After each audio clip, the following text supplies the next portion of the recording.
रहीम तमाम दोस्तों को अस्सलाम वालेकुम वरहमतुल्लाहि वबरकातुहू। एज यूजुअल जी आज का जो लाइव सेशन है वो रिलेट करता है डिफरेंट क्वेश्चन जो लोग हमसे कर रहे हैं, तो वन बाय वन करके उसी तरह हम कोशिश करेंगे कि सवालों का जवाब दें। जी आपका सवाल है। जी सर, मेरा क्वेश्चन है, जब किसी एम्प्लॉय को हाउस रेंट अलाउंस मिलता है एम्प्लॉयर की तरफ से या अकोमोडेशन फैसिलिटी मिलती है, उसकी इनकम टैक्स लॉ में ट्रीटमेंट क्या हो? देखिए दो बातें आपकी डिफरेंट है। अगर आपको हाउस रेंट अलाउंस मिला है तो वो टोटली चार्जेबल टू टैक्स है, एक्सेप्ट वेयर आपको एग्जम्पशन अगर गवर्नमेंट एम्प्लॉई को मिल जाए तो अपनी जगह पे हो। दूसरी बात यह है कि जो आपने हाउस रेंट जो उसकी अकोमोडेशन है तो वो आपको स्पेसिफाइड रूल है, 4 या 5 रूल है जिसके अंदर उन्होंने लिखा हुआ है कि आप उसकी 45% ऑफ उसकी बेसिक सैलरी का, या अगर आप गवर्नमेंट एम्प्लॉई या मिनिमम ऑफ टाइम स्केल है वो गिवन है, और उसको उस पर फेयर मार्केट वैल्यू आप कैलकुलेट कर लेंगे। दोनों में से जो हायर होगा वो आपकी इनकम में चला जाएगा। अगर आप दूर दराज इलाकों में हैं तो वहां पे 45% की जगह पे 30% आ जाएगा। ठीक है, ये आपके सवाल का जवाब था। जी आपका कोई सवाल है? अगर आपका एम्प्लॉय आपको यूटिलिटीज का बेनिफिट प्रोवाइड करता है तो उसको इनकम टैक्स लॉ में कैसे ट्रीट किया जाए? इसकी मिस दो चीजें हैं। अगर दो बड़े अच्छे पॉइंट्स हैं। पहली बात तो यह है कि अगर ऑफिशियल पर्पस के लिए यूटिलिटीज प्रोवाइड की गई हैं तो फिर तो वो टैक्सेबल नहीं है, क्योंकि वो ऑफिस के लिए है, वो आपके लिए नहीं है। लेकिन अगर आपके घर का कोई electricity bill, telephone, gas, water का कोई भी बिल या बिल्स आपका एम्प्लॉयर पे करता है तो फिर आपकी वो सैलरी इनकम में ऐड करके उस पर टैक्स जो है जो अगर बनता होगा तो कैलकुलेट किया जाएगा। जी आपका सवाल है। अगर आपका एम्प्लॉयर आपको इंटरेस्ट फ्री लोन प्रोवाइड करता है, उसकी इनकम टैक्स लॉ में क्या ट्रीटमेंट होगा? देखिए ये बड़ा अच्छा सवाल है। 1 जुलाई 2002 से पहले क्या होता था कि एम्प्लॉयर अगर एम्प्लॉई को लोन देता था जितनी मर्जी अमाउंट था तो उसकी कोई टैक्सेबिलिटी नहीं थी। फिर उन्होंने लॉ को अमेंड किया। अब इस वक्त लेटेस्ट की हम बात कर लेते हैं। अगर आपका एम्प्लॉयर आपको 10 लाख रुपए तक लोन देगा तो आपकी इनकम में कुछ भी नहीं ऐड होगा, इंटरेस्ट फ्री लोन अगर आपके पास आएगा। लेकिन अगर 10 लाख से ज्यादा होगा तो फिर क्या होगा कि सारी अमाउंट के ऊपर फिर रेट ऑफ जो मार्कअप है, अगर वो इंटरेस्ट फ्री है तो 10% जो है जो benchmark rate income tax law ने रखा है वो आपकी इनकम में ऐड कर दिया जाएगा। मसलन अगर आपको 15 लाख लोन मिला है और आपको इंटरेस्ट फ्री लोन है तो उसका 1.5 लाख अगर पूरे साल में वापसी कोई नहीं हुई तो 1,50,000 एम्प्लॉय की इनकम में ऐड हो जाएगा। लेकिन अगर रेट ऑफ मार्कअप 10% के बराबर या ज्यादा होगा तो कुछ भी ऐड नहीं होगा, और अगर लोन की अमाउंट 10 लाख के बराबर या कम होगी तब भी उसकी इनकम में कुछ भी ऐड नहीं किया जाएगा। जी आपका सवाल जी। इनकम टैक्स लॉ में अगर एम्प्लॉयर एम्प्लॉय को टैक्स फ्री सैलरी देता है तो उसका ट्रीटमेंट इनकम टैक्स लॉ में क्या होगा? जी ऐसे ही है। अगर अब होता ही है कि एम्प्लॉयर ये कह देते हैं कि जी आपकी जो सैलरी है 1 लाख रुपए है और इस पे मैं जितना, अब 2-3 तरीके होते हैं कि अगर तो आपका एम्प्लॉयर पूरा टैक्स आपका काट के आपके बिहाफ पे जमा करा रहा है तो जाहिर बात है वो बेनिफिट है आपका, वो आपकी इनकम में से कटना था। वो अगर तो वो 1 लाख रुपए आपका अलग है सैलरी और टैक्स वो अलग पे कर रहे हैं तो दोनों को जमा करके फिर उस पर टैक्स जो है वो कैलकुलेट किया जाएगा। बेसिकली टैक्स फ्री सैलरी जो है वो टैक्सेबल है इन दी हैंड्स ऑफ एम्प्लॉय। लेकिन एक बेनिफिट आपने जरूर जेहन में रखना है कि जब आप इसकी अल्टीमेट टैक्स लायबिलिटी निकाल लेंगे जहां एम्प्लॉयर ने टैक्स दिया होगा तो उस टैक्स का क्रेडिट एंड पे जरूर मान लीजिएगा। 2 दफा ना हो जाए कि इनकम में भी ऐड हो जाए और बाद में क्रेडिट आप ले सके। जी नेक्स्ट क्वेश्चन आपका।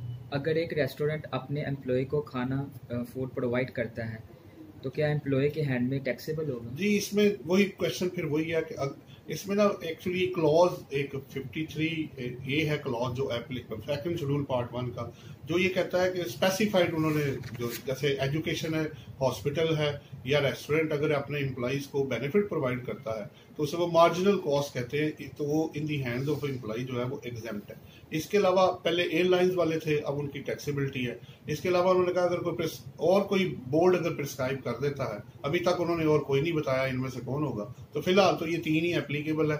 अगर ये वाले लोग यानी आपका रेस्टोरेंट और होटल प्लस आपका स्कूल या कॉलेज या यूनिवर्सिटी या प्लस आपका जो हॉस्पिटल है वो अगर बेनिफिट प्रोवाइड करेगा, वो वाला जो कि वो प्रोवाइड करता है दूसरों को, तो वो आपकी इनकम में in the hands of employ taxable नहीं होगा under clause 53A of the income tax ordinance जो सेकंड शेड्यूल पार्ट 1 का है। जी आपका जी। अगर कोई फीमेल सैलरी रिसीव करती है तो उसको एक मेल के मुकाबले में बेनिफिट ज्यादा मिलेगा? तो आपने अपनी क्लास के लिए बेनिफिट सोचा ना बेसिकली। इसमें फिलहाल पहले था मिस, अभी तो फिलहाल ऐसे नहीं है कि एम्प्लॉयर अगर चाहे एम्प्लॉई फीमेल है या मेल है दोनों की टैक्सेबिलिटी वो सेम अमाउंट पे ही हो रही है। पहले एक वक्त था कि पहले जो फीमेल होती थी उसकी जो टैक्सेबल अमाउंट थी वो जो नहीं थी होती, जो नॉन टैक्सेबल अमाउंट थी वो ज्यादा थी एज कम्पेयर टू मेल के, लेकिन फिलहाल ऐसी कोई चीज अवेलेबल नहीं है। जी जनाब। इनकम टैक्स लॉ में मेथड्स ऑफ अकाउंटिंग कितने हैं? मेथड्स ऑफ अकाउंटिंग जी इनकम टैक्स लॉ में 2 हैं, एक कैश अकाउंटिंग सिस्टम है और एक अक्रूवल अकाउंटिंग सिस्टम है। कैश में जब पैसा रिसीव्ड और पेड होगा तब रिकॉर्ड होगा, जरूरी नहीं कि कैश हो, चेक भी हो सकता है। और अक्रूवल में अगर रिसीवेबल और पेएबल भी है तो रिसीव वाला तो आप करेंगे और रिसीवेबल और पेएबल को भी आप काउंट फॉर करना पड़ेगा जो आपके पीरियड से रिलेटेड होगा। जी मिस आपका क्वेश्चन हो। सेल्स टैक्स लॉ में कितने पीरियड्स का रिकॉर्ड एक रजिस्टर्ड बंदे को रखना लाजमी है? देखिए जिस पीरियड की आप रिटर्न फाइल कर चुकी होंगी सेल टैक्स की, उसके आगे जो 6 साल होंगे उसको काउंट फॉर करना होगा।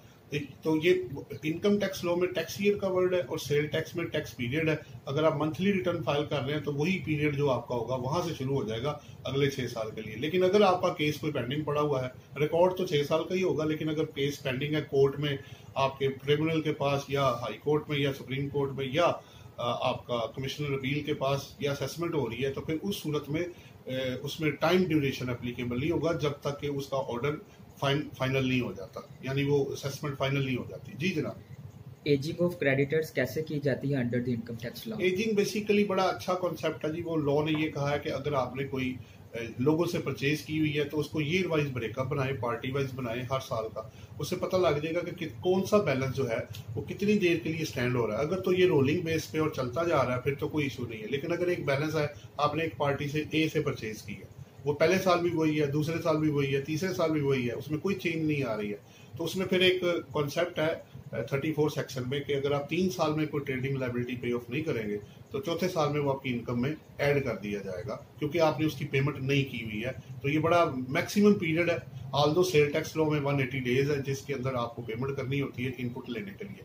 यहाँ पे 3 साल उन्होंने दिए हुए हैं, तो 3 साल आज के दौर में तो कौन वेट करता है, 3 महीने नहीं लोग वेट करते। जी आपका question. Sales tax on services कैसे कैलकुलेट किया जाता है और उसकी रिकवरी कौन कर सकता है? देखिए मिस 18th अमेंडमेंट के बाद सेल टैक्स पे जो सर्विसेज पे सेल टैक्स है उसकी पावर रिस्पेक्टिव प्रोविंसेस के पास है, ठीक है। तो वो आप वही उसकी कैलकुलेशन करेंगे जिस प्रोविंस में जो रेट एप्लीकेबल है, जो तरीकाकार उन्होंने अपने लॉ में बताया है वो अडॉप्ट करना पड़ेगा और फिर उसकी कलेक्शन जो है, जाहिर बात है वो प्रोविंस जो है आईसीटी के अलावा वो एफबीआर कैलकुलेशन करता है, इस्लामाबाद कैपिटल टेरिटरी के अलावा बाकी सारे सूबों के पास कलेक्शन जो है वो चली जाती है। जी एक सैलरीड पर्सन को मिनिमम रिकॉर्ड क्या क्या मेंटेन रखना होता है under the income tax law? देखिए minimum record, actually minimum record क्या है, जो लॉ ने आपको बताया कि सैलरी सर्टिफिकेट और बैंक स्टेटमेंट्स आप उसको देंगे जो मिनिमम है, लेकिन इसका ये मतलब नहीं है कि इसके अलावा टैक्स डिपार्टमेंट और कुछ नहीं मांग सकता। अगर वो थर्ड पार्टी से वेरीफाई करना चाहता है, आपकी वेल्थ स्टेटमेंट और बाकी चीजें मांगता है या किसी भी तरीके से वो वेरीफाई करना चाहते हैं तो फिर आप वो रिकॉर्ड, ये मिनिमम है, कम से कम ये तो आप देंगे ही देंगे, इसके अलावा भी वो आपसे ले सकते हैं। जी मिस आपका सवाल हो। अगर एक बंदे का सोर्स ऑफ इनकम किसी साल के दौरान खत्म हो जाए तो क्या उस साल में इनकम टैक्स एप्लीकेबल होगा? जी इस पे जो सेक्शन है आपका 70 to 74 के अंदर एक रिस्पेक्टिव सेक्शन है कि अगर आपका सोर्स ऑफ इनकम या खत्म हो जाए या बिजनेस बंद हो जाए तो जिस हद तक आपने इनकम रिसीव की होगी जिस साल में, उस टू डेट एक्सटेंट का आप टैक्स पे करेंगे, ताकि लोगों का ये कॉन्सेप्ट ना होगा जी इस साल में चूंकि बंद हो गया या मैंने 6 माह की तनख्वाह ली है तो मैं टैक्स नहीं दूंगा। अगर टैक्स बनता होगा तो आपको वो रिस्पेक्टिव पीरियड का टैक्स देके फिर आपकी इस पे जान जो है वो छोड़ सकती है। जी आपका सवाल। इनकम टैक्स लॉ में फेयर मार्केट वैल्यू का कॉन्सेप्ट क्या है और क्यों है, इसकी डिटेल? हाँ जी बड़ा अच्छा सवाल है आपका जी, क्या है और क्यों है, सारी दुनिया इस पे चल रही है क्या और क्यों पे। देखिए फेयर मार्केट वैल्यू का कॉन्सेप्ट पहली बात तो है वो इसलिए है कि अगर एक बंदा जो है, आपका फर्ज करें एक एग्जांपल बना लेते, आपकी जो प्रॉपर्टी है उसका रेंट बनता है 2 लाख रुपए, लेकिन आप अपने दोस्त को 50,000 रुपए दे देते हैं, तो अब टैक्स ऑफिस को तो ठीक है आपने 50 पे दिया, वो आपका और उसका मामला है, लेकिन टैक्स ऑफिस जो होगा उसको 2 लाख पे जिसे fair market value, real value जिसे हम कहते हैं, उसमें कन्वर्ट करके उस पर टैक्स मांगेगा। लेकिन अगर कहीं लॉ आपको छूट देता है तो उसको मसलन फेयर मार्केट वैल्यू में ये भी है कि अगर इमूवेबल प्रॉपर्टी है तो आप एफबीआर के रेट पे उसकी रजिस्ट्री आप करवा सकते हैं, लेकिन आउटफ्लो आप पूरी अमाउंट से दिखाएंगे। तो अब अपने 1 करोड़ रुपए की प्रॉपर्टी ली है, एफबीआर का रेट अगर 60 लाख रुपए है तो आप 60 लाख पे रजिस्ट्री करवाएंगे एफबीआर पर्पस के लिए, प्रोविंस की नहीं मैं बात कर रहा, और उसकी जो पेमेंट होगी आप 1 करोड़ रुपए की शो करेंगे, एफबीआर को इस पे कोई इतराज नहीं होगा, और आपने जो टैक्स पे करना होगा वो भी एफबीआर की वैल्यू पे ही होगा। अब इस सूरत में लॉ ने खुद आपको फैसिलिटी कर दी कि आल्दो के फेयर मार्केट वैल्यू 1 करोड़ है, लेकिन वो आपको जो टैक्स है वो फेयर FBR वैल्यू पे चार्ज कर रहा है। जी, इनकम टैक्स लॉ में टैक्स ईयर के बारे में कुछ डिटेल शेयर करें। टैक्स ईयर में सिंपल है, इसमें 3 चीजें हैं जी। एक आपका नॉर्मल टैक्स ईयर है, एक स्पेशल टैक्स ईयर है और एक ट्रांजिशनल टैक्स ईयर है। 1 जुलाई से 30 जून जो ईयर एंड है उसको टैक्स ईयर का नॉर्मल टैक्स ईयर कहते हैं। इनके अलावा जितने ईयर एंड है वो स्पेशल टैक्स ईयर है।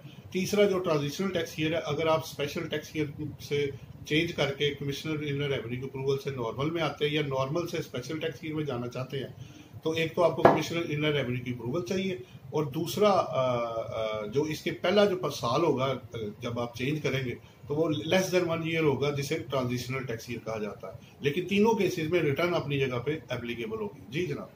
इस वक्त टैक्स ईयर 2021 में कौन कौन से केसेस है जो FTR में फॉल करते हैं? देखिए, अभी कुछ मैं आपको बता देता हूँ। जैसे एक्सपोर्ट आपका है वो अनलेस एग्जम्पशन ना हो, वो है। आपके पास जो पेट्रोल पंप है, अगर उसको जो कमीशन दी जाती है वो फाइनल डिस्चार्ज में है। आपका प्राइस बॉन्ड फाइनल डिस्चार्ज में है। डिविडेंड आपका फाइनल डिस्चार्ज में है, अदर देन ए कंपनी का रिसीव होता है। तो बड़े स्पेसिफिक केसेस अब रह गए हैं। ज्यादा अब जो केसेस हैं आपके मिनिमम या नॉर्मल टैक्स रिजीम के अंदर चले गए। जी, आपका जी। इनकम टैक्स लॉ में मिनिमम टैक्स का जो कंसेप्ट है उसके बारे में जरा गाइड करते हैं। हाँ, अच्छा सवाल है जी। मिनिमम अब एक तरह का नहीं जी, काफी तरह के हैं। अब टर्नओवर टैक्स है 113 सेक्शन का। बिजली के ऊपर कंपनी को निकाल के अगर कमर्शियल और इंडस्ट्रियल जो बिल है वो 3,60,000 रुपए तक जो टैक्स बनेगा इनकम टैक्स, वो मिनिमम टैक्स है।